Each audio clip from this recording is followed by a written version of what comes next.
வணக்கம். நான் சைதே மீனா பேசுறேன். நம்மோட தேச விடுதலைக்காக பாடுபட்ட சுதந்திர போராட்ட வீரர்கள், பெண் விடுதலைக்காக பாடுபட்டவங்க, அரசியல் தலைவர்களுக்கெல்லாமே அங்கங்க சிலைகள்லாம் இருக்கு. இது போக வெளிநாடுகள்ல கூட நிறைய பேருக்கு சிலைகள் இருக்கிறது எல்லாருக்கும் தெரியும்.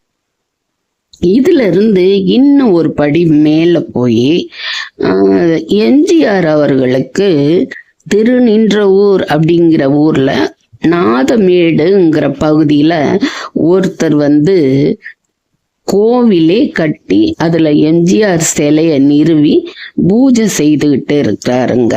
இவர் எம்ஜிஆரோட நிறைய வருடங்கள் இருந்திருக்காரு. அந்த அபிமானத்துலதான் இப்படி அவருக்கு எம்ஜிஆருக்கு கோவில் வச்சு அதுல அவருடைய சிலையும் வச்சு பூஜை செஞ்சுக்கிட்டு வர்றாருங்க. இத எம்ஜிஆர் இருந்தா எப்படி எடுத்துக்கிடுவாரோ தெரியாதுங்க. ஆனா அந்த கோவில்ல நடக்கிற ஒரு விஷயம் அவருக்கு ரொம்ப ரொம்ப பிடிக்கும். என்னன்னு கேட்டீங்கன்னா, அன்னதானம். அது எம்ஜிஆருக்கு பிடிச்ச விஷயம் இல்லையா? அதனால அத தப்பா அவர் ஆதரிப்பார். எம்ஜிஆர் தன்னோட திரைப்படங்கள்ல கூட அவ்வளவா கோவில் சாமி இந்த மாதிரி சொல்லாம, அந்த நம்பிக்கை பத்தி சொல்லாம பேசாம இருந்தவர்.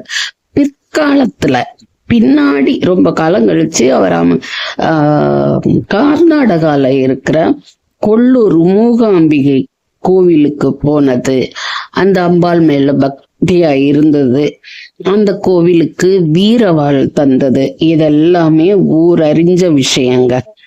இது போக முதலா அவர் கட்சி ஆரம்பிச்சு தேர்தல்ல ஜெயிச்சதும் அவர் சொன்ன ஒரு வாக்கியம் என்னன்னு கேட்டீங்கன்னா, மக்கள் தீர்ப்பே மகேசன் தீர்ப்பு. இந்த வார்த்தை தாங்க. சரிங்க, நாளைக்கு பார்க்கலாம். வரட்டா?